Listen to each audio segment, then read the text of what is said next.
अष्टोत्तर श्री श्रीमदेसी भक्तिवेदांत स्वामी शिल प्रभुपाद की जय। जय विष्णुपाद परमहंस परिव्राजकाचार्य अष्टोत्तर श्री श्रीमद्भक्ति सिद्धांत सरस्वती गोस्वामी ठाकुर शिल प्रभुपाद की जय। अनंत कोटि वैष्णव वृंद की जय। नामाचार्य श्रील हरिदास ठाकुर की जय। प्रेम से कहो श्री कृष्ण चैतन्य प्रभु नित्यानंद श्री अद्वैत गदाधर श्रीवासदि गौर भक्त वृंद की जय। श्री श्री राधा कृष्ण गोप गोपी गो श्याम कुंड राधा कुंड गिरि गोवर्धन की जय। वृंदावन धाम की जय। मायापुर धाम की जय। जगन्नाथपुरी धाम की जय। श्री श्री गुरु गौरांग की जय। संवेद भक्त वृंद की जय। श्रीमद्भागवतम की जय। नमो विष्णुपदाय कृष्ण प्रेष्ठाय भूताय। नमो विष्णुपादाय कृष्ण प्रेष्ठाय भूताय श्रीमते भक्ति वेदांत स्वामी नामिने नमस्ते सारस्वती गौरवाणी प्रचारिणे निर्विशेष शून्यवादी पाश्चात्य देशतारिणे वंदे हम श्रीगुरो श्रीयुतपदकमलं श्रीगुरोन् वैष्णवांश्च श्रीरूपं साग्रजातं सहगण रघुनाथान्वितं तं सजीवं साद्वैतं सावधूतं परिजनसहितं कृष्णचैतन्यदेवं श्रीराधा कृष्णपादान् सहगण ललिता श्रीविशाखान्वितांश्च। जय श्री कृष्ण चैतन्य प्रभु नित्यानंद श्री अद्वैत गदाधर श्रीवासदि गौर भक्तवृंद। हरे कृष्णा कृष्णा कृष्णा हरे हरे हरे राम राम राम हरे हरे। साधु साधु तदा निति नीचो तारकाणं प्रेम रत। हरे कृष्णा। तो हम लोग भगवान के प्राकट्य के या अवतार के कारणों का चर्चा कर रहे थे कुंती महारानी की प्रार्थना से। तो अब तक हम लोगों ने 5 कारणों का चर्चा किया है। पहला है कि भगवान युधिष्ठिर महाराज के यश को विस्तार करने के लिए प्रकट हुए। दूसरा, वो अपने प्रिय भक्त यदु महाराज को प्रसन्न करने के लिए उनके वंश में प्रकट हुए। फिर तीसरा हम लोगों ने देखा वसुदेव और देवकी ने उनको प्रार्थना किया था कि वो उनके पुत्र बनकर जन्म ले, इसलिए भगवान उनके पुत्र बनकर जन्म लिया था। पहले वो सूतपा और प्रश्नि के गर्भ में प्रश्नि गर्भ करके प्रकट हुए थे। फिर बाद में वामन देव बनकर प्रकट हुए। फिर ये तीसरे जीवन में वो देवकी और वसुदेव के जब रूप में आए थे तो भगवान स्वयं कृष्ण प्रकट हुए। तो और उसके बाद लोक कल्याण के लिए जो असुरों के जो शत्रु है, तो या सुरों के शत्रु मतलब देवताओं के शत्रु जो है, उन असुरों को हत्या करने के लिए भगवान प्रकट होते ही अच्छा होता था। फिर उसके बाद में 5वां है कि ये पृथ्वी के भार को कम करने के लिए भगवान प्रकट हो जाते हैं। तो कल हम लोग वो चर्चा कर रहे थे। भारावतारणायान्ने भुवो नावो विवो ददो सीधंत्या भूरि भारेण जातो ह्या आत्मा भुवार्तितः।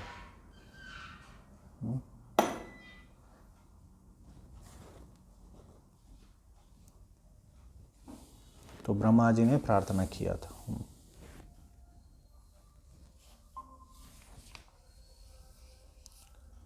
तो हम लोगों ने वो तात्पर्य नहीं पढ़ा था कल, हम उसको थोड़ा पढ़ेंगे।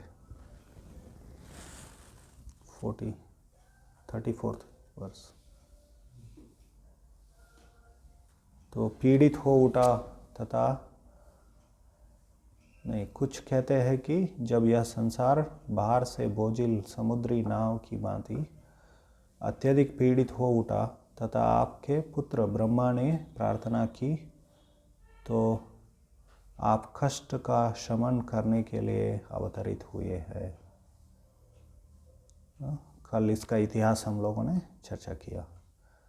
तो तात्पर्य, प्रभुपाद जी का तात्पर्य है, सृष्टि के पश्चात तुरंत उत्पन्न हुए ब्रह्मा प्रथम जीव है तथा नारायण के प्रत्यक्ष पुत्र है।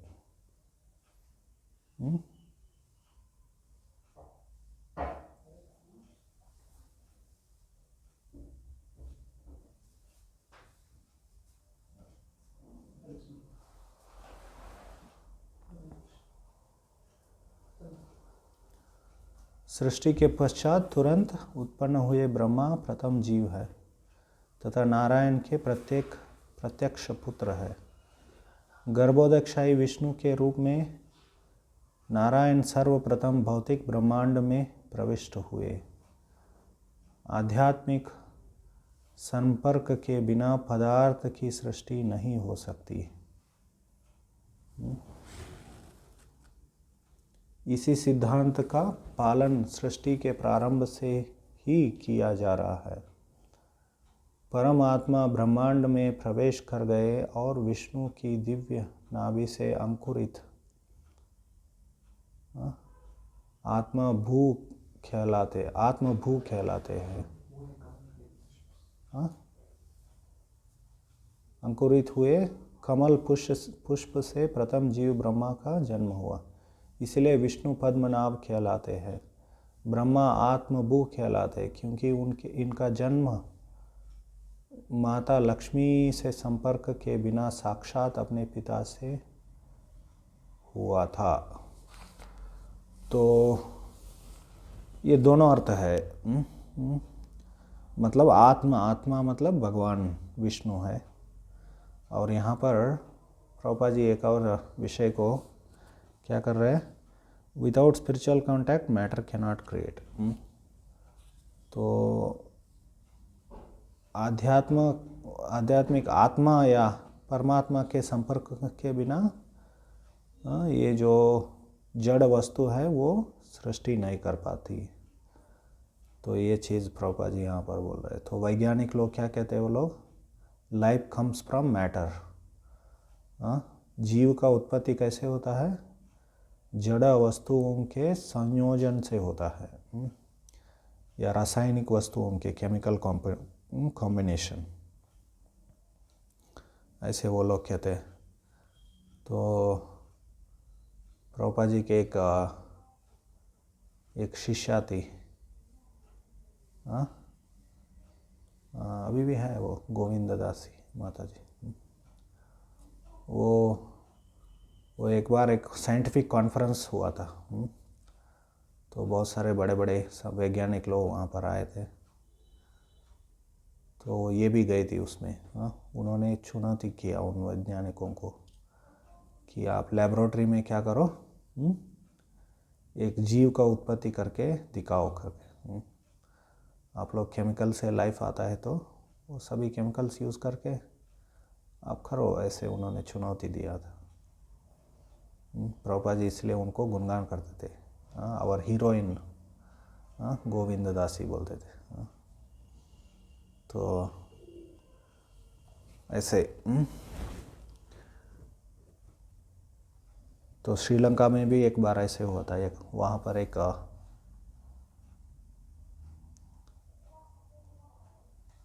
रैशनल एसोसिएशन ऐसे कुछ शुरू किया था एक वैज्ञानिक ने, उसका नाम अब्राहम खवोर था श्रीलंका में। तो उसका मेन उस एसोसिएशन या उस संस्था का मेन उद्देश्य था कि सभी अंध श्रद्धाओं का निर्मूलन करना। तो वो सोचता था कि सभी धर्म मतलब क्या है, धर्म भगवद गीता ये सब अंधश्रद्धा है, ऐसे वो बोलता था। तो हमारे एक इस्कॉन के प्रभुपाद जी के शिष्य थे। ये सब प्रभुपाद जी के समय में ही हुआ, 1976 में। उन्होंने उसको ऑफिशियली सब न्यूज़पेपर में ऐड देकर सब उसको चुनौती दिया कि वो हम एक हॉल बुक कर रहे हैं, आप आओ और अपना ये रासायनिक वस्तुओं से जीव का उत्पत्ति होगा ऐसे वो सिद्ध करो करके। तो ऐसे पूरा ऐड दिया था, सभी लोगों को इनवाइट किया गया था, लेकिन उस दिन आया नहीं वो बदमाश।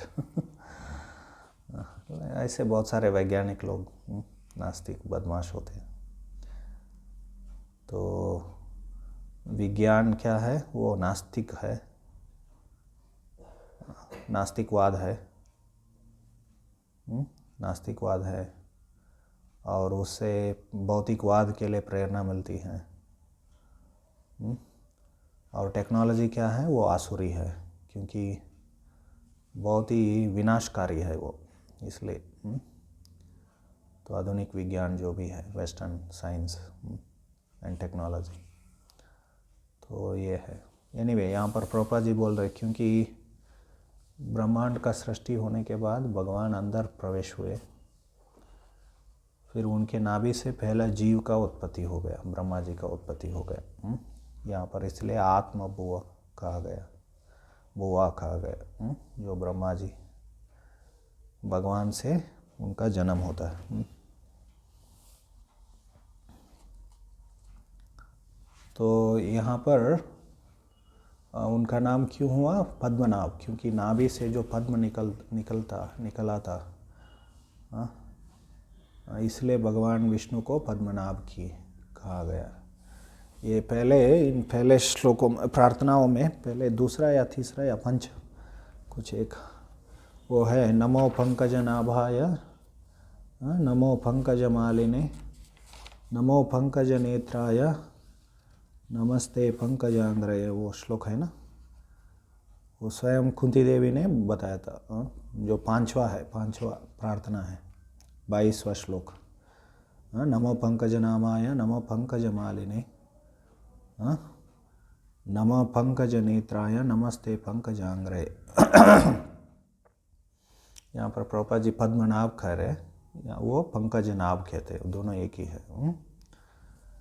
तो ऐसे तुलना, ये कमल पुष्प से तुलना कर रहे सभी, उनके नाभि को, उनका मालिनी मतलब, तो पंकज उसका माला पहनते हैं वो, लोटस। फिर पंकज नेत्राय, उनके आंख भी कमल के पुष्प के समान है। पंकजांग्रे, यहाँ पर आंग्रे, उनके चरण जो है वो भी कमल पुष्प के समान है, ऐसे कह रहे। तो भगवान इसलिए पंकजनाभ या पद्मनाभ करके प्रसिद्ध हुए। और क्योंकि उनका जन्म माता लक्ष्मी, व्हाट हैपेंड,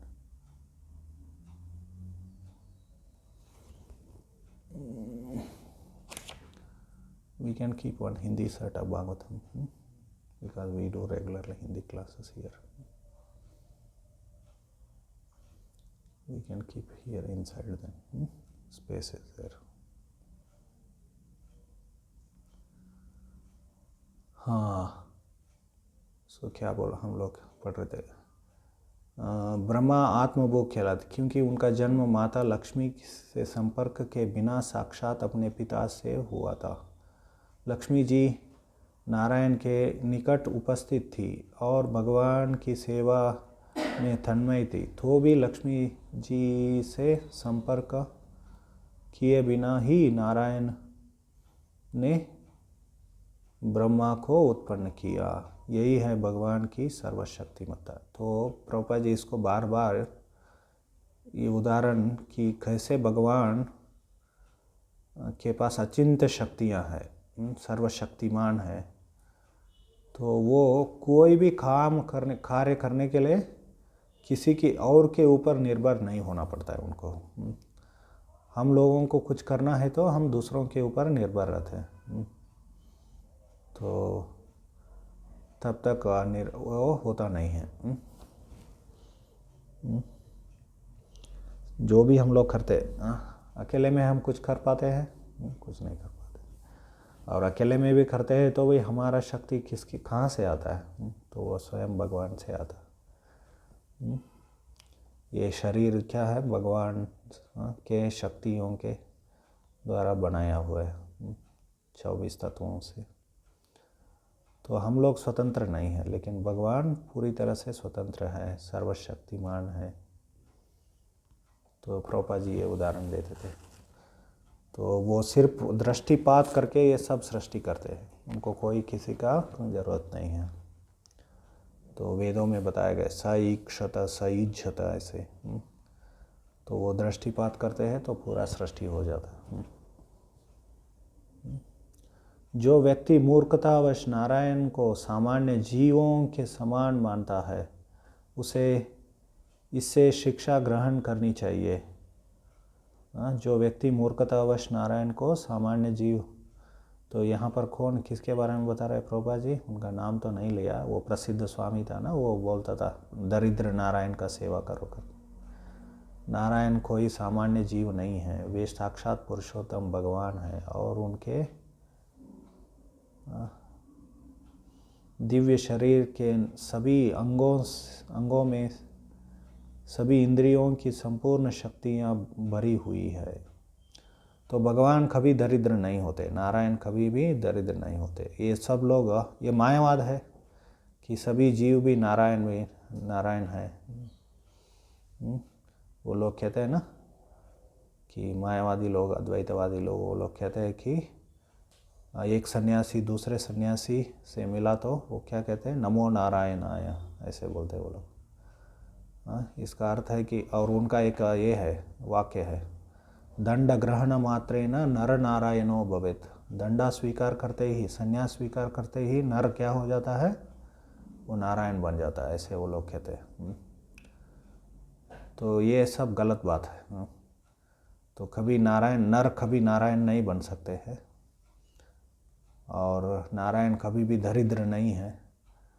उनको लक्ष्मीपति भी कहते हैं ना, श्रीपति, लक्ष्मीपति, माधव। तो ये सब चीज़ वो लक्ष्मी देवी के पति है वो। तो हमेशा उनकी सेवा करते रहते नारायण की, वो कभी दरिद्र नहीं हो सकते। तो सामान्य जीव को ये लोग नारायण बनाने के लिए कोशिश करते हैं, मूर्ख लोग। तो ऐसे कभी कभी ऐसे सब समाज को बिगाड़ दिया, ऐसे बड़े बड़े स्वामी लोग।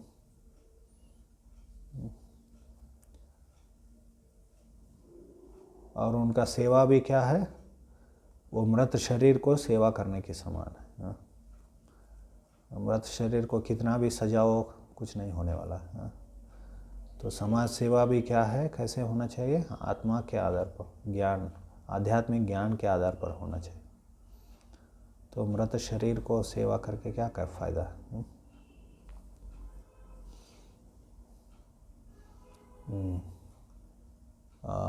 सर्वशक्तिमान होते हैं। तो वो साक्षात पुरुषोत्तम भगवान है और उनके दिव्य शरीर के सभी अंगों में सभी इंद्रियों की संपूर्ण शक्तियाँ भरी हुई है। सामान्य जीव मैथुन द्वारा ही शिशु का जन्म देता है। उसके पास शिशु उत्पन्न करने के लिए उसे प्राप्त साधन से इतर कोई अन्य उपाय नहीं होता। लेकिन सर्वशक्तिमान होने के कारण नारायण किसी प्रकार की स्थिति या शक्ति से बंधे नहीं हैं। वे पूर्ण है और अपनी विभिन्न शक्तियों के द्वारा अत्यंत सुगमता के साथ तथा पूरी तरह से कुछ भी कर सकते हैं, करने के लिए स्वतंत्र है।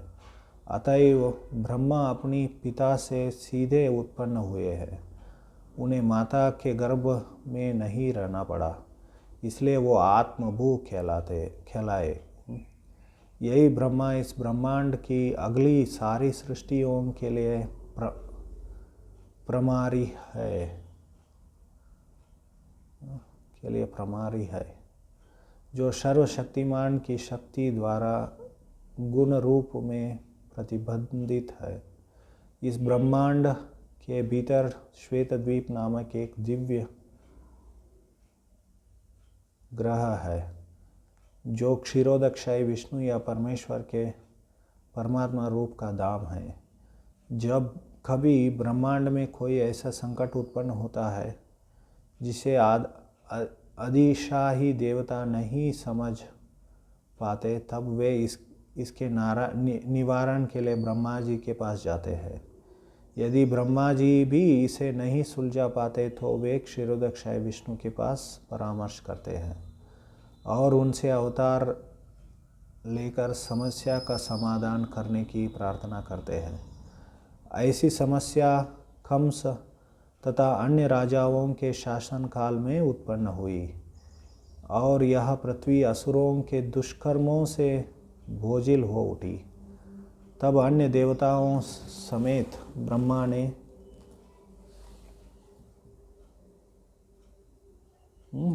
ने क्षीरोदक सागर के तट पर जाकर प्रार्थना की। तब उन्हें बताया गया कि कृष्ण जी वसुदेव तथा देवकी के पुत्र रूप में अवतार लेंगे। अतएव कुछ लोग कहते हैं कि भगवान का आविर्भाव ब्रह्मा जी द्वारा प्रार्थना करने से हुआ। तो कल प्रभु जी पूछ रहे थे प्रश्न कि पिछले जो चौथा और पांचवा दोनों एक समान लगते हैं। देवताओं के शत्रुओं को नाश करने के लिए भगवान प्रकट हुए और यहाँ पर ब्रह्मा जी ने प्रार्थना किया, दोनों एक ही लगते हैं। तो हम बता रहे थे कि देवताओं के जो शत्रु है वो मारने के लिए स्वयं आने की ज़रूरत नहीं थी, क्योंकि वो ब्रह्मा जी ने प्रार्थना की थी, इसलिए वो प्रकट हुए। तो वो 7वें स्कंद में भी नरसिंहदेव के बारे में बताया गया। वो जब प्रकट हुए भगवान नरसिंहदेव, वो कहते हैं अपने जो सेवक, अपने जो भक्त थे उनके वाक्यों को सिद्ध करने के लिए क्या हुए, भगवान नरसिंहदेव ये नर और सिंह के रूप में प्रकट हुए, आधा नर और आधा सिंह के रूप में प्रकट हुए, ऐसे कहा गया। किसी को याद है वो श्लोक? बहुत ही सुंदर श्लोक है 7वें स्कंद, 7वें स्कंद के 8वें अध्याय के 18वां श्लोक है ना। तो कैसे होता है वो शुरू? एनीवे मैं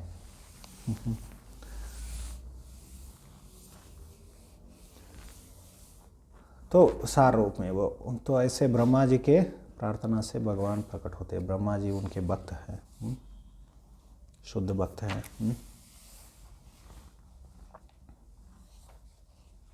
तो अभी छठा और अंतिम कारण भगवान के प्राकट्य का।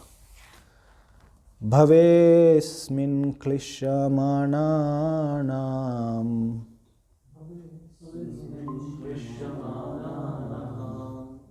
अविद्याकामकर्मभिः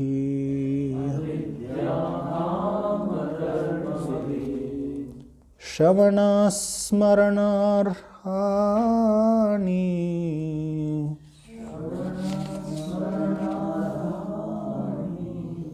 करिष्यन्नीति केचन।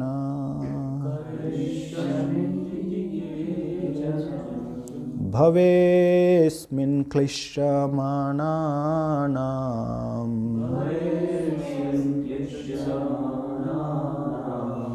अविद्याकामकर्मभिः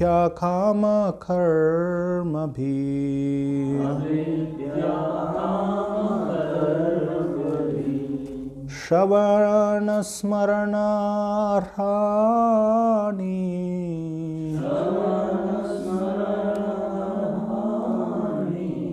करिष्यन्निति केचन।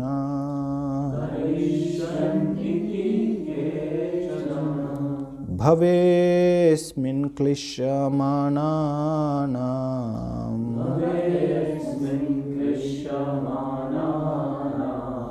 अविद्याकामकर्मभिः श्रवणस्मरणार्हानि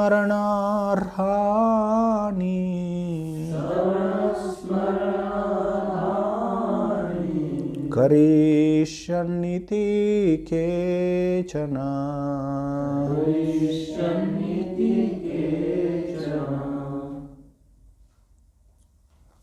भवे भौतिक संसार में अस्मिन इस क्लिश्यमानानाम कष्ट भोगने वालों का अविद्या अज्ञान काम इच्छा कर्म भी सकाम कर्म करने के लिए श्रवणा सुनने स्मरणा याद करने अर्हानि पूजन करिष्यन कर सकता है इति इस प्रकार केचन अन्य लोग तथा कुछ कहते हैं कि आप श्रवण स्मरण पूजन आदि की भक्ति को जागृत करने के लिए प्रकट हुए हैं, जिससे भौतिक कष्टों को भोगने वाले बद्ध जीव इसका लाभ उठाकर मुक्ति प्राप्त करे। ये लास्ट यहाँ पर छठा कि भक्ति को क्या करने के लिए प्रकट हुए हैं भगवान, जागृत करने के लिए उसको। यहाँ पर श्रवण स्मरण पूजन आदि मतलब नवविधा भक्ति जो है, श्रवणम कीर्तनम स्मरणम पाद सेवनम अर्चनम वंदनम दास्यम साक्यम आत्मनिवेदनम। तो प्रहलाद महाराज ने ये नवविधा भक्ति के बारे में बताया था। तो ये चीज़ों को करना ही शुद्ध भक्ति है। सीधी तरीके से भगवान के संबंध में ये चीज़ों को करना क्या है, शुद्ध भक्ति है, ऐसे कहते हैं। भक्तिश्चेन नवलक्षण। तो ये श्रवण नवविधा भक्ति को स्थापित करने के लिए भगवान प्रकट होते हैं। ये छठा कारण है भगवान कृष्ण का। तो यहाँ पर वो कुंती महारानी कहते हैं कि भवेस्मिन् क्लिश्यमानानाम अविद्या काम कर्म भी।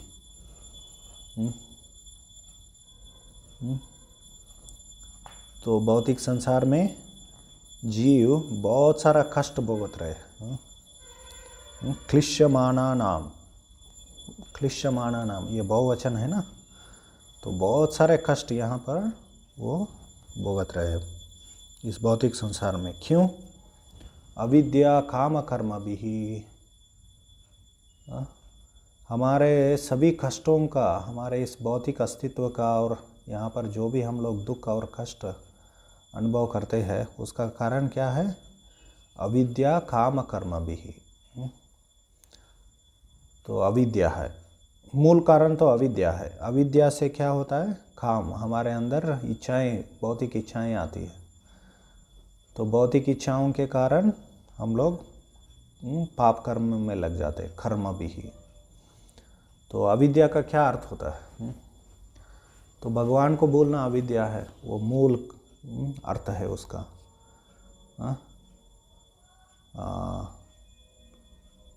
हमारे भगवान के साथ हमारे संबंध है, हम लोग भूल जाते हैं और भौतिक संसार में आ जाते हैं। यही है अविद्या। अज्ञानता या अविद्या या अज्ञानता का क्या अर्थ होता है? कि हम लोग भगवान को भूल जाते हैं। तो यही मूल कारण है, हमारे भौतिक अस्तित्व का मूल कारण क्या है? यही है। तो उसके बाद क्या हो जाता है? उस अविद्या के कारण हमारे अंदर ये पाप बीज मतलब इच्छा, काम इच्छा जागृत हो जाती है भौतिक संसार को भोगने का। फिर उसके बाद हम लोग पाप कर्म में लग जाते हैं। तो अविद्या ही मूल कारण है हमारे सभी समस्याओं का। तो वो मूल अर्थ है उसका। लेकिन भौतिक संसार में भी हम लोग अलग अलग स्तर पर हम लोग ये अविद्या अविद्या में रहते हैं हम लोग। तो जैसे भगवान कृष्ण 13वें अध्याय में वो क्या कहते हैं कि ज्ञान का एक लक्षण है, ज्ञान का एक लक्षण है कि जन्म मृत्यु जरा व्याधि को समझना, कि यही हमारे असली समस्या है, ऐसे वो समझना चाहिए हम लोग। तो जन्म मृत्यु जरा व्याधि, क्यों भगवान ये असली समस्या बताते हैं वो? तो क्योंकि वो आत्मा से संबंधित है। आत्मा शाश्वत है।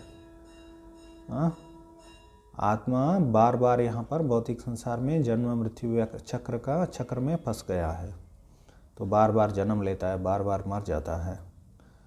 तो इसलिए इसको नहीं जानना क्या हो जाता है, वो अज्ञान बन जाता, अज्ञानता हो जाता। तो आजकल लोगों को समाज में इन जन्म मृत्यु जरा व्याधि के लिए वो सुलझाना तो दूर की बात है, वो समस्या है करके भी समझते नहीं है वो लोग। जन्म मृत्यु जरा व्याधि दुख दोषाणु दर्शनम, वो समझते भी नहीं है उसको। तो ये समस्या है। तो वैसे देखेंगे तो ये जो असली समस्या है वो तो दूर की बात है। वैज्ञानिक लोग, बड़े बड़े बहुत बुद्धिमान लोग, नास्तिक लोग, सब भी बड़े बड़े राजनेता लोग, दुनिया के सुपर पावर्स है, जो भी, वो लोग भी छोटे से छोटे समस्या को भी सुलझा नहीं सकते वो लोग। ये असली समस्या के दूर की बात, ये सब अज्ञान का लक्षण है, ये अविद्या है। इसके कारण भवेस्मिन क्लिश्यमाना नाम, भौतिक संसार में जीव इतना सारा कष्ट भोगता है। तो इसलिए हम बार बार, प्रभुपाद जी ने भी बताया उसको भगवद गीता में 4वें अध्याय में, कि अज्ञान से कष्ट और बंधन होता है। तो बंधन मतलब क्या है? आजकल लोग इसको भी नहीं समझते हैं कि बंधन मतलब हम लोग जो आत्मा के बारे में ज्ञान है, हम लोग समझते हैं कि आत्मा क्या है, जन्म मृत्यु के चक्र में, इस भव बंधन में वो फंस गया है, ऐसे हम लोग समझते हैं। तो जो लोग आत्मा के बारे में ज्ञान है उनको भी हम लोग समझा सकते हैं कि कैसे ये लोग कोई समस्या को सुलझाने के लिए प्रयास करते हैं, तो वो समस्या, वो जो उपाय जो है वही अन्य समस्याओं का कारण बन जाता है। तो ऐसे प्रॉब्लम्स एंड सॉल्यूशन के चक्र में वो लोग फंस जाते हैं। तो हम लोग ऐसे समाज में देखते हैं। तो मैं वो उदाहरण देता हूँ ना, तो 1900 सदी के अंतिम दशक में यूरोप में एक बहुत बड़ा समस्या था, उसको ग्रेट हॉर्स डंग प्रॉब्लम कहते थे। तो हम लोग वो देखते हैं, आरंभ में 20वीं सदी के आरंभ में क्या हुआ, ये ऑटोमोबाइल, उन्होंने स्टीम इंजन बनाया वो लोग, तो बनाए, और ट्रैम्प कार्स बनाया आरंभ में। तो वो लोग सोचा अभी ये समस्या को हल कर दिया करके। तो आजकल हम लोग देखते हैं कि ये ऑटोमोबाइल्स ही सबसे बड़ा कारण बन गया। अभी क्लाइमेट चेंज के बारे में बोल रहे हैं, अभी वो लोग अभी हम लोग ये डीजल, स्टीम, ये सब यूज़ नहीं करेंगे, अभी हम लोग इलेक्ट्रिक व्हीकल बनाएंगे करके। कुछ समय के बाद उनको पता चल जाएगा उसका कितना सारा समस्या है। इसके बारे में भी बहुत सारा ग्रंथ लिखे गए हैं आजकल। What is problem with solar energy से वो लोग इलेक्ट्रिसिटी बना रहे हैं। तो इसके वो लोग कहते हैं कि ये क्लीन फ्यूल है बोलते हैं।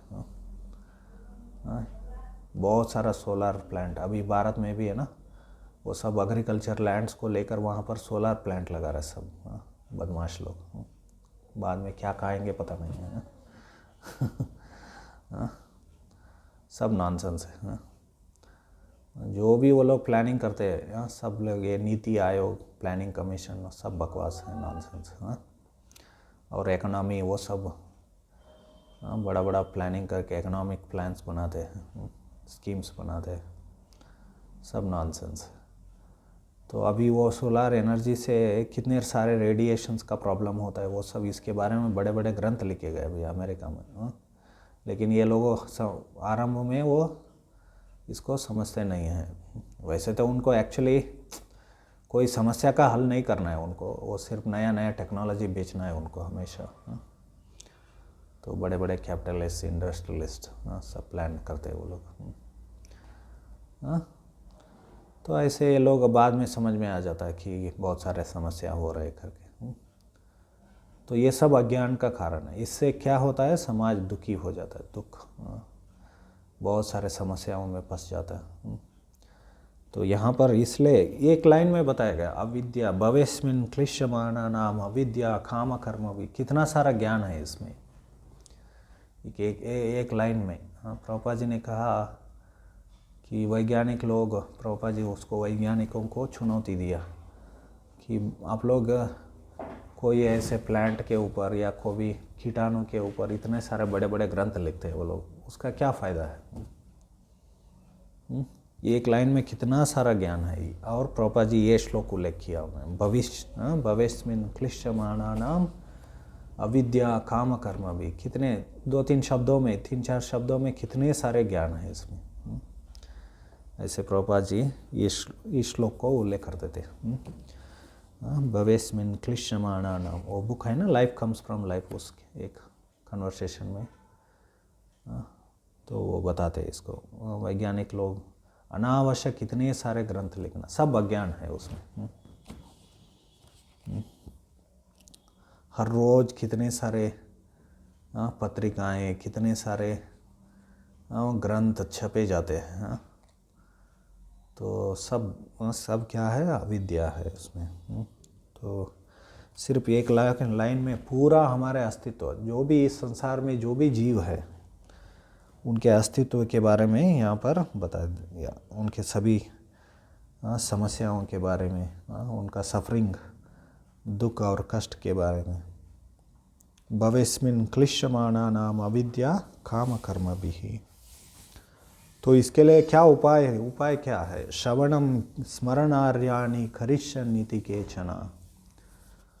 तो श्रवण स्मरणार्याणि करिष्यन्निति केचन, तो ये अविद्या काम कर्म भी, इसके कारण जो भी क्लेश हम लोग भुगतते हैं। तो रूप गोस्वामी इसके बारे में बहुत सुंदर तरीके से वर्णन करते हैं भक्ति रसामृत सिंधु में। आरंभ में शुद्ध भक्ति के 6 लक्षण का वर्णन करते हैं वो। क्लेशाग्नि शुभदा मोक्ष लघुता कृत सुदुर्लभो सांद्रानंद विशेषात्मा श्री कृष्णाकर्षणी च। तो ये शुद्ध भक्ति के 6 लक्षण है। क्लेशाग्नि, पहले का है क्लेश का नाश हो जाता है। फिर शुभदा, हमारा जीवन मंगलमय हो जाता है भक्ति स्वीकार कर, शुद्ध भक्ति में करने से हमारे अंदर सद्गुण आ जाते हैं, हम लोग बहुत आनंदित हो जाते हैं, दूसरों को भी भक्ति में आकर्षित करते हैं। ये सब शुभदा का लक्षण है। फिर मोक्ष को भी क्या कर देता है, तुच्छ बना देती है भक्ति। फिर और इसको प्राप्त करना, इस भक्ति को, शुद्ध भक्ति को प्राप्त करना दुर्लभ है बोलते, सभी को मुश्किल है ये।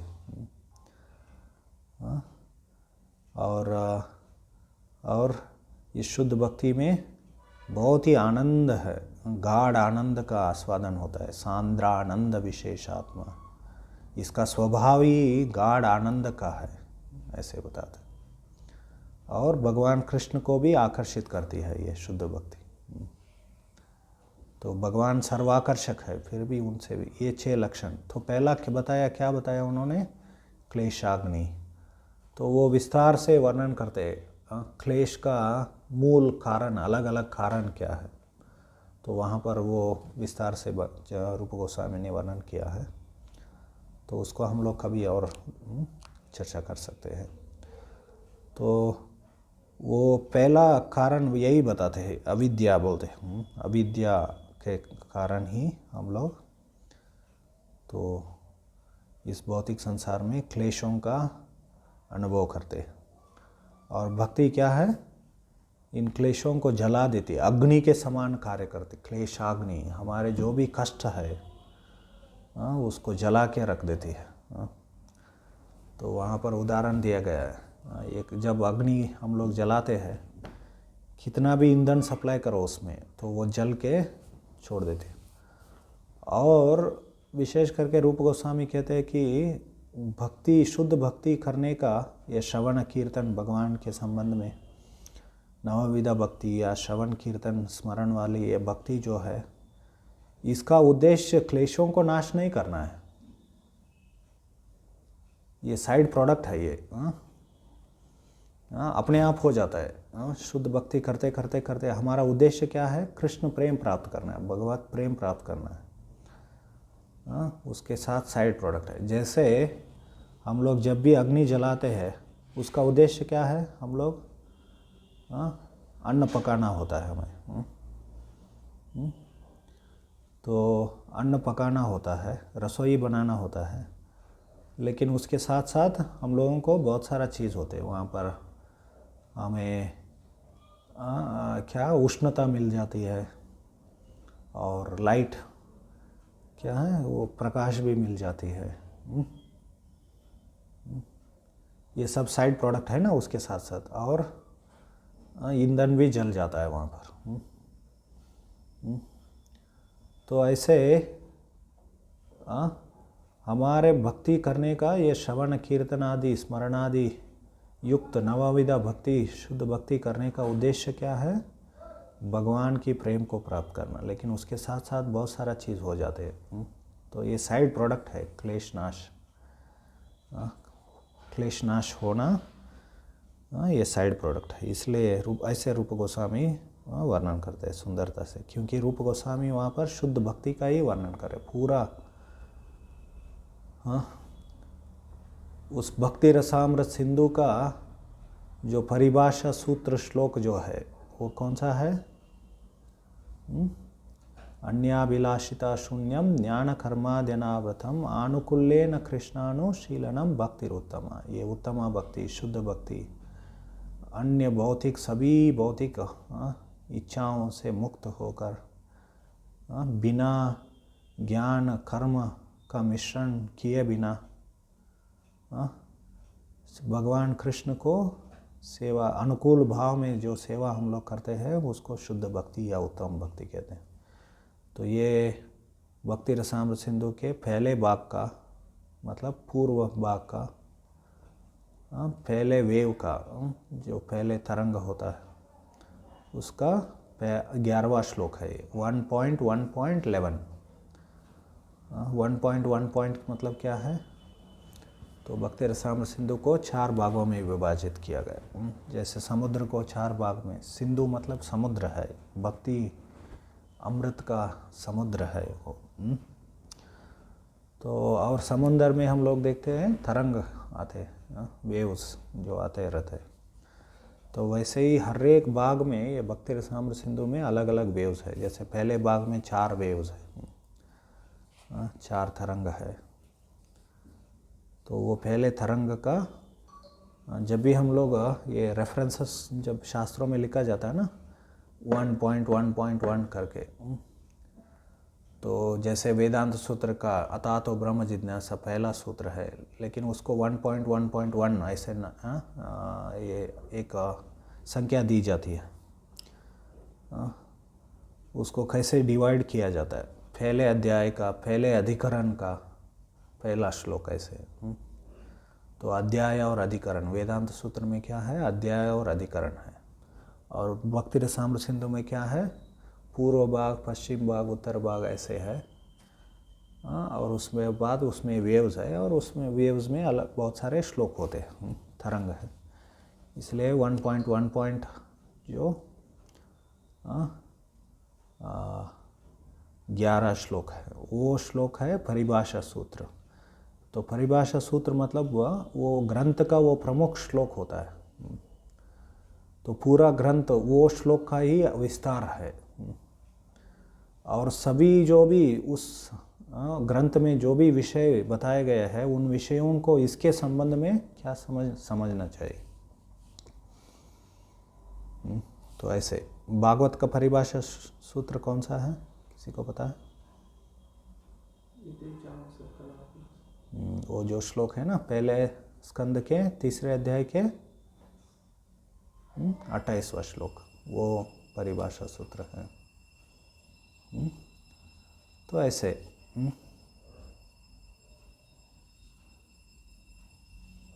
ऐसे ग्रंथों को रचना की जाती है। तो ये एक, जैसे आधुनिक समाज में भी वो लोग यूनिवर्सिटीज़ में वो लोग कुछ पीएचडी करते हैं ना, वो लोग कोई विषय के ऊपर संशोधन करते हैं। पहले उनको क्या लिखना होता है, थीसिस स्टेटमेंट लिखना होता है, बाद में वो लंबा थीसिस लिखते हैं उसको। तो वो थीसिस स्टेटमेंट क्या होता है, वो समरी होता है, बाद में उसको विस्तार करते हैं। वैसे ही यहाँ पर परिभाषा सूत्र होता है। तो सब कुछ शुद्ध भक्ति यहाँ पर अनुकूल भाव से। तो शुद्ध भक्ति का उद्देश्य है भगवान कृष्ण को प्राप्त करना, उनकी प्रेमा भक्ति को प्राप्त करना होता है। तो ये क्लेश नाश अपने आप हो जाता है। तो ये बहुत महत्वपूर्ण विषय है, हमें याद रखना चाहिए भक्ति के संबंध में। तो भक्ति का संबंध भौतिक कष्टों को से मुक्ति, राहत प्राप्त करना नहीं है। एक्चुअली वो एक बाधा है, बाद में भी वर्णन करते हैं रूप गोस्वामी। तो जैसे वो कहते हैं ना, भुक्ति मुक्ति स्पृहा यावत पिशाची हृदि वर्तते। जब तक ये भुक्ति और मुक्ति का, मुक्ति मतलब क्या है, भौतिक कष्टों से राहत प्राप्त करना, जब तक हृदय में ये भौतिक भोग और मुक्ति की इच्छा रहती है, तब तक असली भक्ति रस का आस्वादन नहीं कर पाएंगे हम। ऐसे रूप गोस्वामी, इसलिए इनको त्याग देना चाहिए। फिर बाद में इसके लिए कितने सारे श्लोकों को उल्लेख करते हैं वो, 28 श्लोकों को शास्त्रों से रूप गोस्वामी उल्लेख करते कि कैसे भक्तों ने ये मुक्ति और भुक्ति को त्याग दिया। अलग अलग जगह पर भागवत से है, ज़्यादा से ज़्यादा श्लोक भागवत से है। तो और एक श्लोक वो भी है ना, बिल्व मंगल ठाकुर का श्लोक है, जिसमें वो कहते हैं ना, मुक्ति मुकुलितांजलि। तो वो कहते हैं कि मुक्ति क्या है, भक्तों के घर के सामने, दरवाजे के सामने भीख मांगती रहती है मुक्ति देवी कि आप मुझे स्वीकार हो। लेकिन भगवान, भक्त लोग उसको क्या कर देते हैं, ठुकरा देते हैं।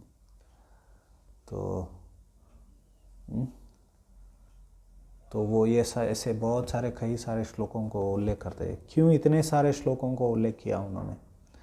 सामान्यतः भक्ति रसामृत सिंधु में क्या करते हैं, वो कुछ विषय प्रस्तापित करते हैं, फिर उसके लिए शास्त्र का प्रमाण देते हैं। तो जैसे बहुत सारा ये भक्ति अंगों का भी वर्णन किया उन्होंने। ये नवविधा भक्ति है, उसको ही 64 अंगों में वो क्या करते हैं, विस्तार करते हैं रूप गोस्वामी। फिर हर एक अंग के लिए कहाँ पर शास्त्रों में बताया गया, जैसे भगवान के सामने नृत्य करना या गुरु का आश्रय लेना, तस्मात् गुरुम प्रपद्येत, वो श्लोक का उल्लेख करते हैं वो। और तदीय सेवा के लिए कौन सा श्लोक उल्लेख करते हैं, वो शिव जी का श्लोक है ना, आराधना नाम सर्वेशां विष्णुर आराधना परम, तस्मात् पद्म पुराण से। तो कई सारे पुराणों से, वेद शास्त्रों से इतना सारा वो उल्लेख करते हैं। लेकिन इस विषय के ऊपर भुक्ति मुक्ति क्या है, वो श्लोक उन्होंने रचना किया, भुक्ति मुक्ति स्पृहा यावत पिशाची हृदि वर्तते। उसके बाद में 28 श्लोक उल्लेख करते हैं वो। इसके लिए इतना सारा प्रमाण देते हैं कि कैसे भक्तों ने, क्योंकि इसको निकाल पाना बहुत ही मुश्किल है। क्योंकि हमारे जीवन में भौतिक संसार मतलब यहाँ पर सभी साफ सुथरा नहीं रहता है, सब कुछ ठीक ठाक नहीं चलता है, बहुत सारे कष्ट आएंगे। ये भौतिक जगत ही ऐसा है। वैसे हमारे वो प्रबोधानंद सरस्वती ने भी अपने चैतन्य चंद्रामृत में चैतन्य महाप्रभु को गुणगान करते हुए वो श्लोक का रचना किया ना, कि उसमें कहते हैं कि ये भक्ति मार्ग है, बहुत सारे कष्टों से भरा हुआ है, ऐसे वो कहते हैं, कंटक कोटि रुद्ध। वो कहते हैं ऐसे कहते हैं। काल खलीर बलिना यह इंद्रिय वैर्गा श्री भक्ति मार्ग यह कंटक कोटि रुद्ध आह क्वयामि विकला किम अहम करोमि मी चैतन्य चंद्र यदि नाद्य कृपाम करोसि। तो असली में जो भक्ति करते हैं वो सही में बहुत सारे कष्टों को उनको अनुभव करना पड़ता है। तो कष्टों को अनुभव करना पड़ता है। कंटक कोटि कोटि कंटक है, इतने सारे तकलीफ है इसमें। तो सरस्वती ठाकुर इसके ऊपर टीका करते हुए वो कहते हैं कि इट इज़ नॉट कि ये भक्ति मार्ग क्या है, एक क्या बोलते हैं फूलों से जड़ित एक रास्ता नहीं है, ऐसे कहते हैं। फूलों का शैया से भरा हुआ रास्ता नहीं है। It's not a path of filled with bed of flowers, ऐसे वो कहते हैं। इसमें बहुत सारे कठिनाइयाँ आएंगे, कष्ट आएंगे और क्या ऑब्स्टेकल्स आएंगे।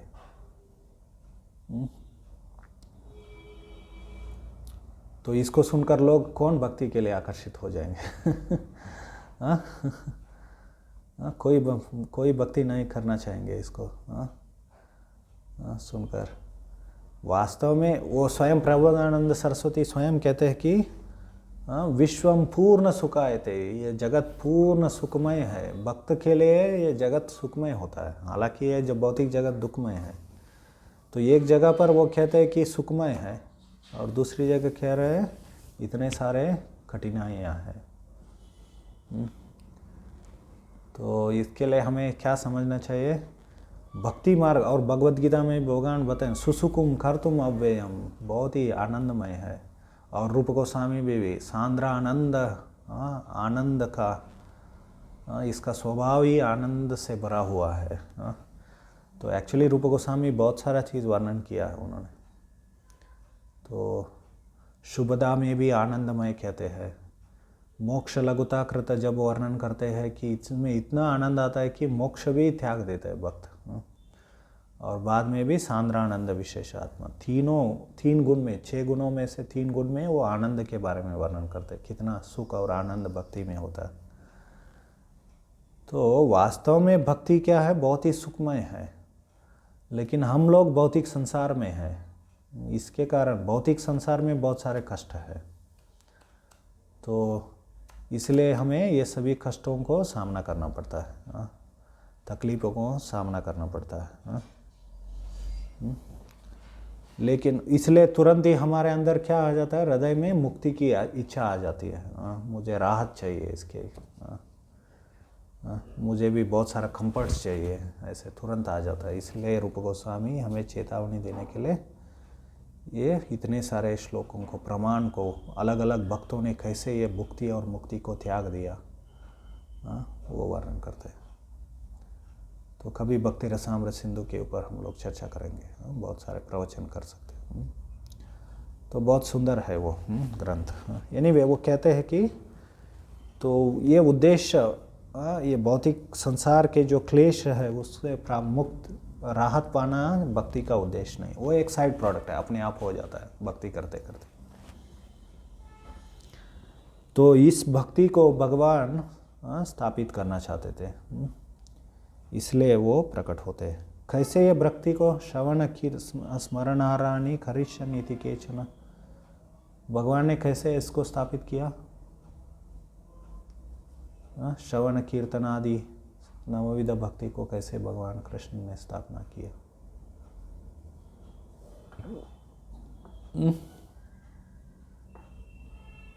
यहाँ पर बताया ना।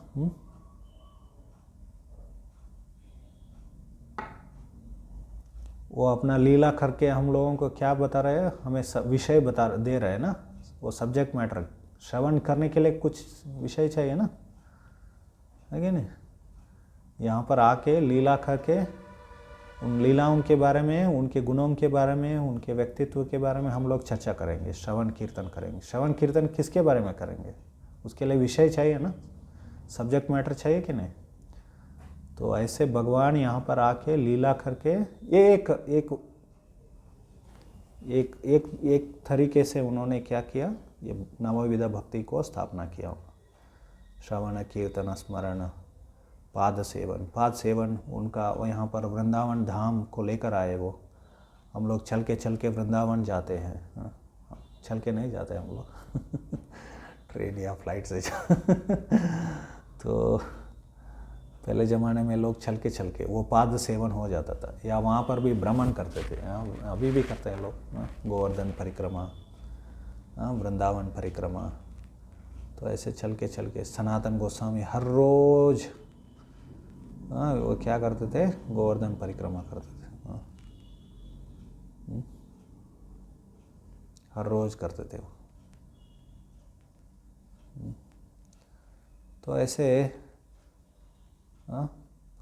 अपने पाद सेवन करना, तो ये सब भगवान ने स्थापित किया, पुनर्जीवित किया उसको, श्रवण कीर्तन। क्योंकि इस विषय नहीं तो क्या श्रवण कीर्तन करेंगे। तो ऐसे नवविधा भक्ति को भगवान स्थापित करते हैं, श्रवण स्मरण आराधन। और भगवद गीता में भी प्रचार करके भक्ति का श्रेष्ठता के बारे में प्रचार करते हैं भगवान। तो आरंभ से अंत तक बहुत सारे व्याख्यानकार जो होते हैं, व्याख्याकार होते हैं, वो लोग कहते हैं भगवद गीता में कर्म योग के बारे में होता है। कर्म करके। जैसे वो कौन था वो अभी वो ये गणेश फेस्टिवल शुरू किया था ना, एक फ्रीडम फाइटर, मराठी फ्रीडम, तिलक, उसने भी भगवद गीता के ऊपर व्याख्यान लिखा। वो जेल में बैठ के लिखा उसने, 2 बार लिखा। कितना बुद्धिमान थे लोग पहले ज़माने में। उसको जला दिया गया या कुछ हुआ, वो पहली बार, दूसरी बार फिर से लिखा उसने वही चीज़, वो भी जेल में बैठकर। तो वो कर्म के बारे में बहुत जोर देते हैं अपने टीका में, भगवद गीता के टीका में। लेकिन विशेष करके हमारे बलदेव विद्याभूषण प्रभुपाद जी का जो यथारूप है, वो बलदेव विद्याभूषण, विश्वनाथ चक्रवर्ती ठाकुर और भक्ति विनोद ठाकुर की टीका उनके ऊपर आधारित है। बलदेव विद्याभूषण विशेष करके आरंभ से अंत तक भक्ति व्याख्यान देते, डिवोशनल।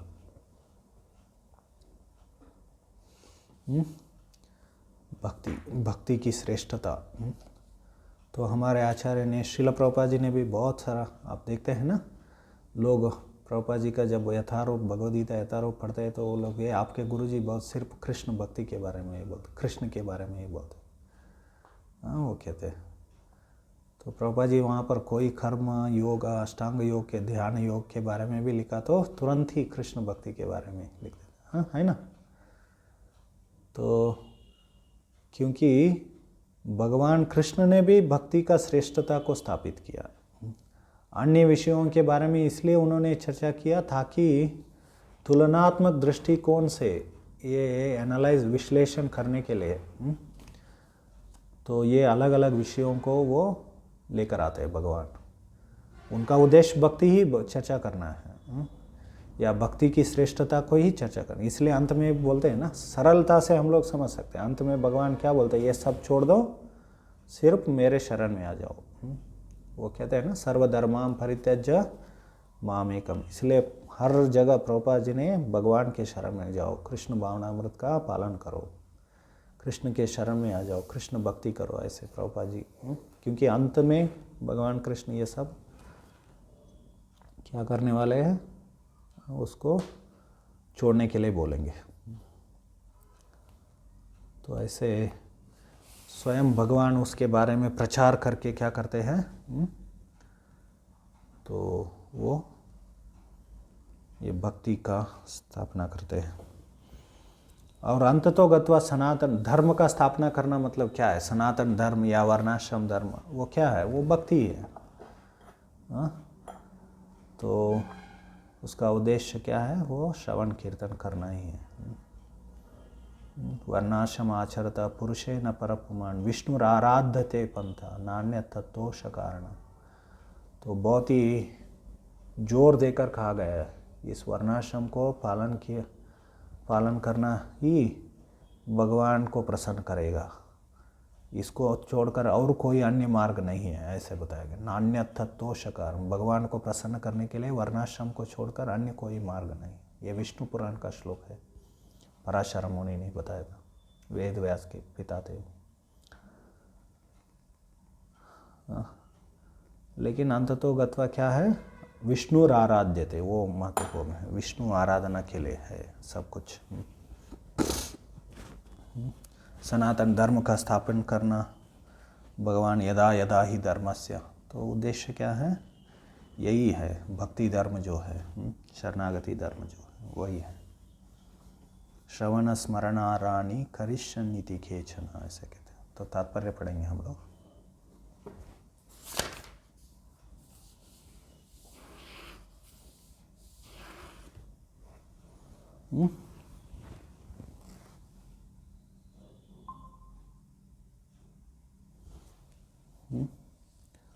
श्रीमद् भगवद गीता में भगवान स्पष्ट रूप में से कहते हैं कि वे प्रत्येक युग में धर्म पंथ की पुनः स्थापना करने के लिए प्रकट होते हैं। यदा यदा ही धर्म, यह धर्म पंथ भगवान द्वारा निर्मित किया जाता है, हम लोग धर्म नहीं बना सकते, स्वयं भगवान ही जो बोलते हैं वही धर्म है। कोई भी व्यक्ति नवीन धर्म पंथ निर्मित नहीं कर सकता, जैसा कि कुछ महत्वाकांक्षी लोगों के लिए यह फैशन बन गया है। वास्तविक धर्म पंथ यह है कि भगवान को परम सत्ता के रूप में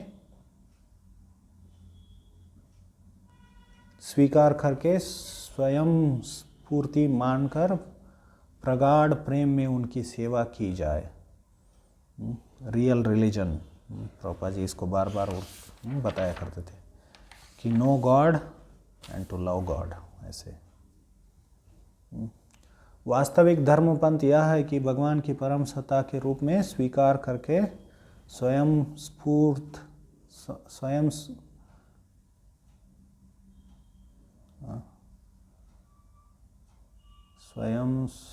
क्या है, कैसे लिख, स्वयं स्फूर्ति है वो, स्वाभाविक प्रेम से उनकी सेवा की जाए। हाँ, वो ये अनएडिटेड है। अभी हम जो ये भी प्रॉब्लम है ये ऑनलाइन पढ़ना कि एडिटेड नहीं है ये सब फाइल्स, वो ग्रंथ में सही रहता है। एनीवे ये गलत ही है, यहाँ पर स्वयं स्फूर्त भी ठीक तरह से नहीं लिखा ना, वो ठ के ऊपर रहना चाहिए। ये सब अनएडिटेड है। प्रगाढ़ प्रेम में उनकी सेवा की जाए, ISKCON डिजायर ट्री ने सब अपलोड कर तो इसके कारण गलतियाँ सब प्रसारित हो जाते हैं, परंपरा, गलतियों का परंपरा फैल जाता है, गलत समझ।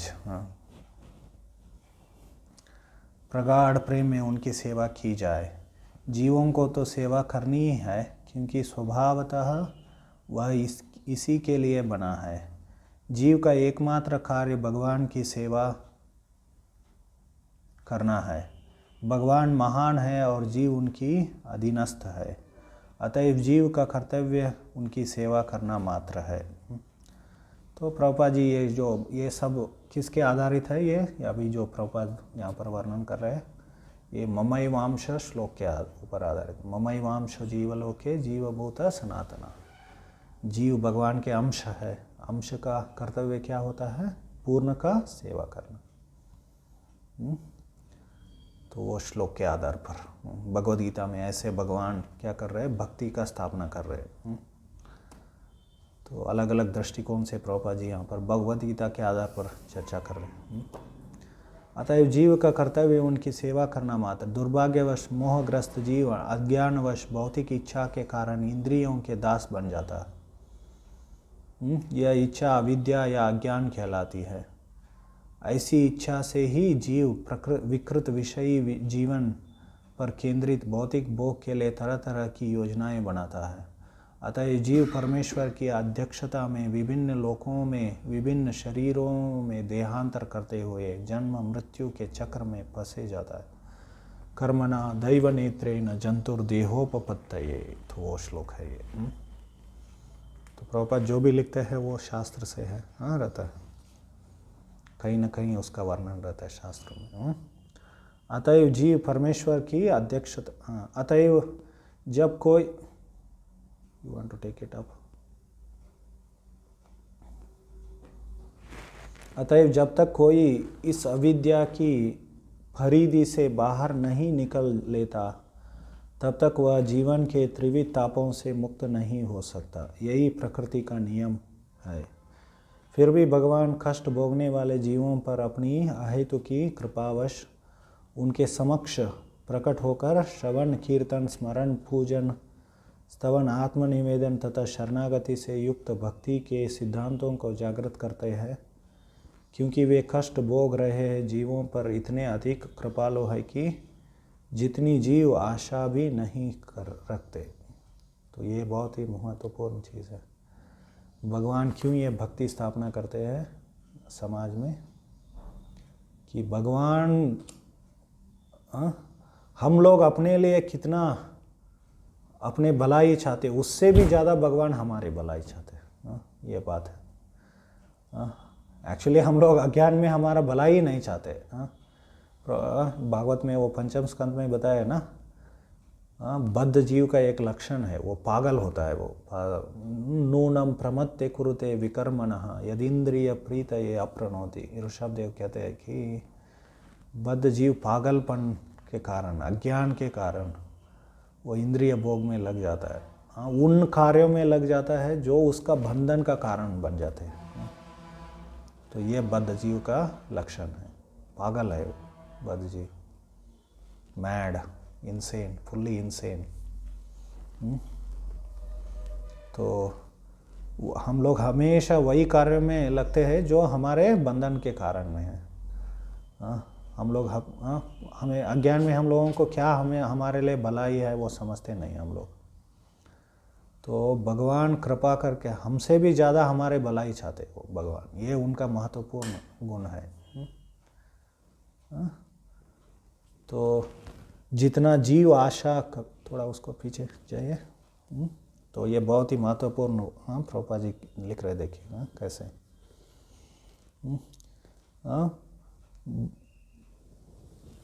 जीवों पर इतने अधिक कृपालु है कि जितने जीव आशा भी नहीं रखते। भगवान कितना कृपालु है। उपर्युक्त में से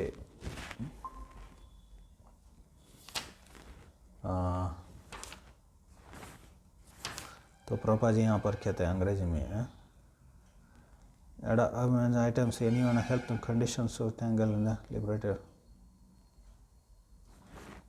ठीक है उसको।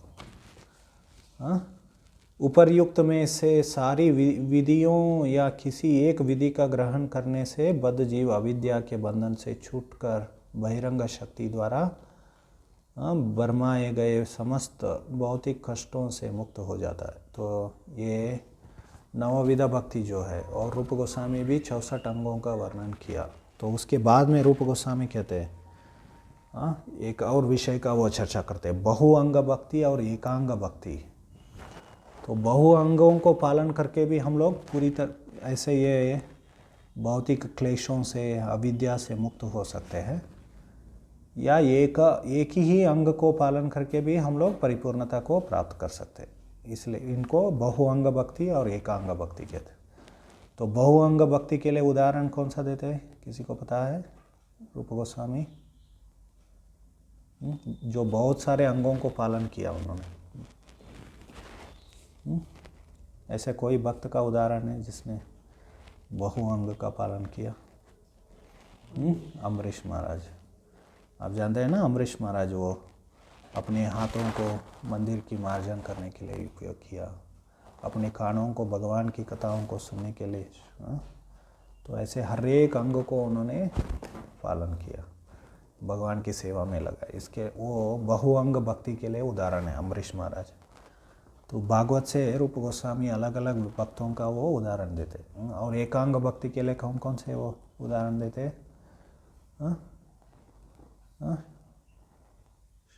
श्रवण मार्ग के लिए कौन सा कौन सा उदाहरण दिया आप रूप गोस्वामी ने? परीक्षित महाराज का। परीक्षित महाराज जैसे भागवत सुना उन्होंने, ऐसे सुनने से और कुछ करने की ज़रूरत नहीं है। ऐसे बैठ के हम लोग सुनेंगे तो क्या होता है, हम लोग परिपूर्णता को प्राप्त कर सकते, लेकिन हमारे अंदर उतना शक्ति नहीं है। हम लोग सुनते सुनते सो जाते हैं या हमारा मन भटक जाता है इधर उधर ऐसे। तो और कीर्तन के लिए किसके उदाहरण दिया उन्होंने? सुखदेव गोस्वामी का। सुखदेव गोस्वामी निरंतर कृष्ण कथा बोलते गए। हम लोग बोल सकते हैं क्या? 1-2 घंटे के बाद हम लोग थक जाएंगे भगवान के बारे में बोलते। वैसे हम लोगों को बोलने के लिए कुछ होता ही नहीं। जब भी क्लास दे रहा होता है हम लोग कितने सारे मन टेंशन आ जाता है क्लास देने के लिए।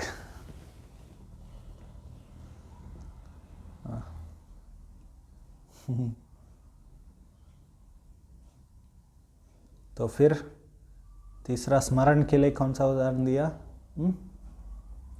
रूप गोस्वामी प्रहलाद महाराज, वो स्मरण करते थे भगवान को। और चौथा कौन सा है? स्मरण श्रवणम स्मृतनम पाद सेवन के लिए कौन सा उदाहरण है? लक्ष्मी देवी, जो भगवान के हमेशा पाद सेवा करते रहते। और बाद में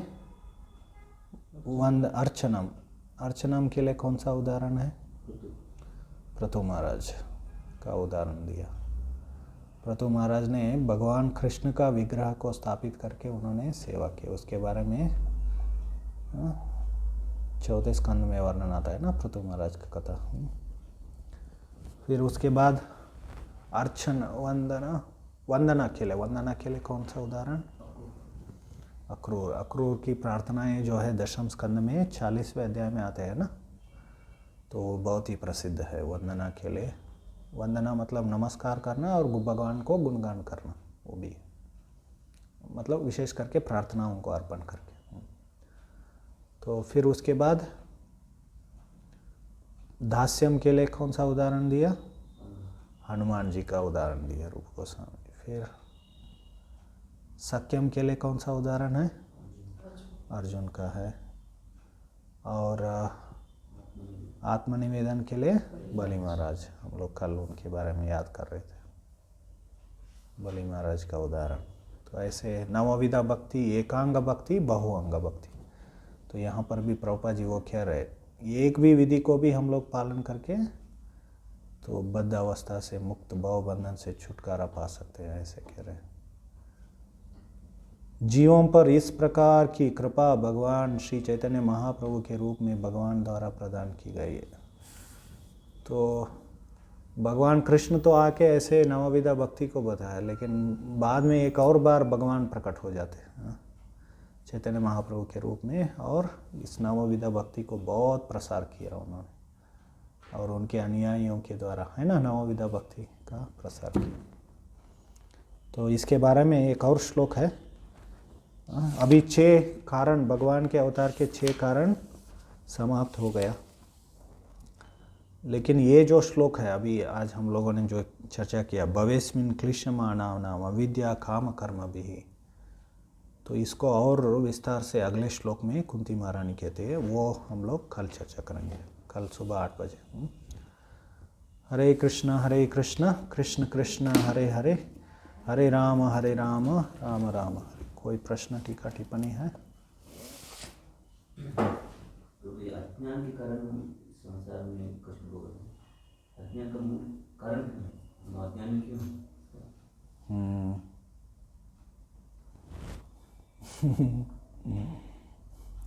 ये क्वेश्चन वो प्रसिद्ध ये है ना, वो मुर्गी पहला आता है या अंडा पहला आता है ऐसे इस्कॉन में भी इसके बारे में बहुत दुविधाएं हैं ना, कि अज्ञान कैसे आ गया करके। तो उसका अलग अलग अर्थ भी है अज्ञान का, भगवान को भूल जाना मतलब। तो भौतिक संसार में ये जीवा फॉल डाउन इशू करके इस्कॉन में बहुत प्रसिद्ध क्या है, कंट्रोवर्सी है कि वो कुछ लोग कहते हैं कि हम लोग हमेशा शाश्वत रूप से भौतिक जगत में ही थे हम लोग।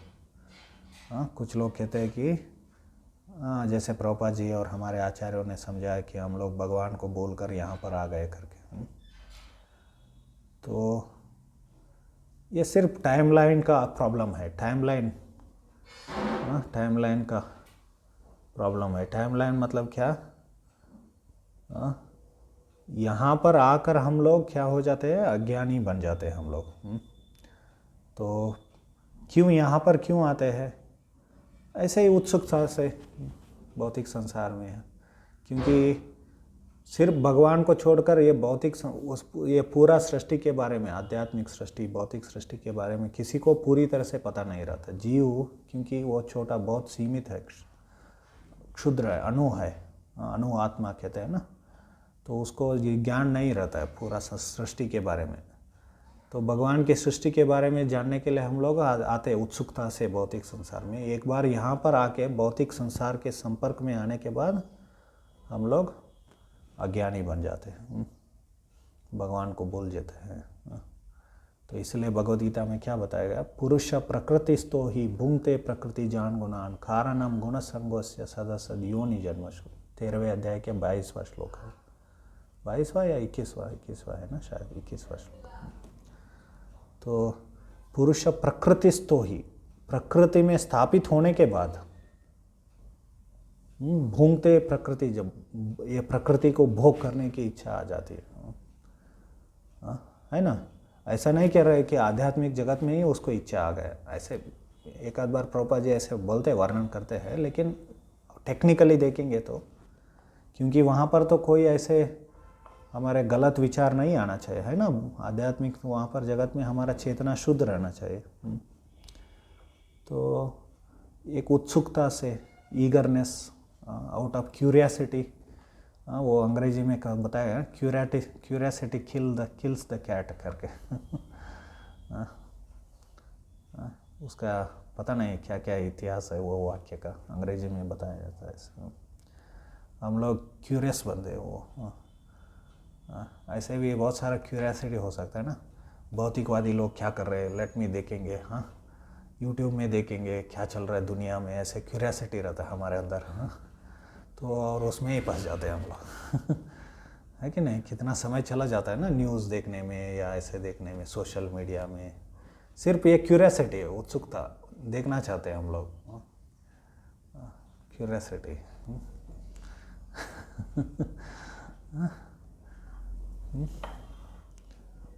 कितने सारा समय चला जाता है, ब्रह्मचारी भी इतने क्यूरियासिटी रहता है।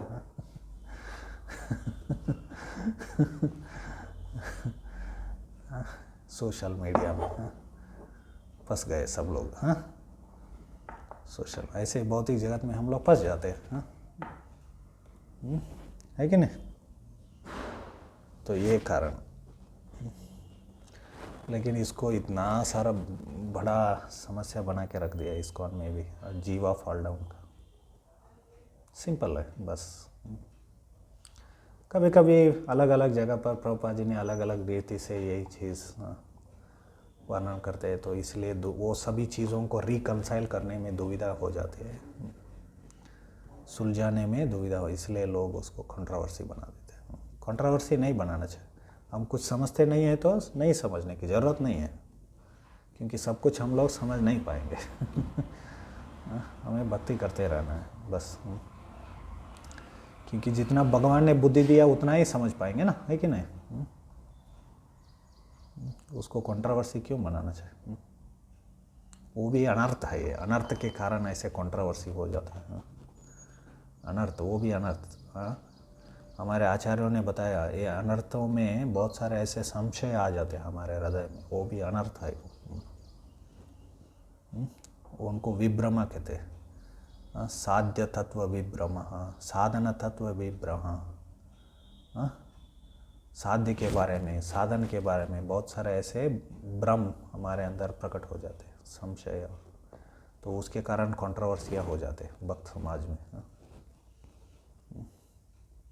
philosophical controversies.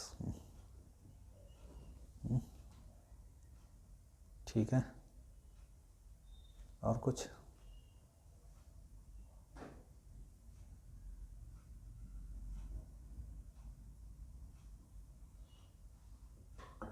वो कहते हैं ना, वो यद्गत्वा न निवर्तन्ते, यहाँ से जाने के बाद फिर से आना नहीं पड़ेगा, फिर वहाँ पर नहीं थे हम लोग इसलिए यहाँ पर है हम लोग, ऐसे वो लोग तर्क दे रहे हैं।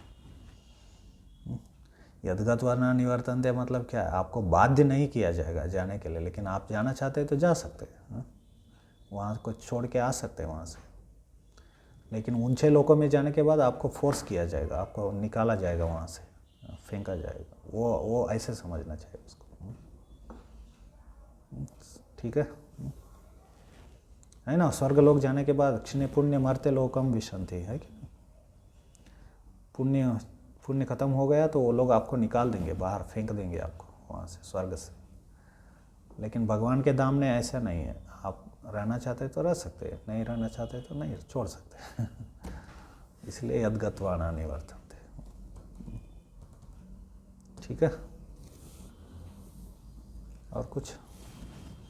हरे कृष्णा। श्रीमद् भागवतम की जय।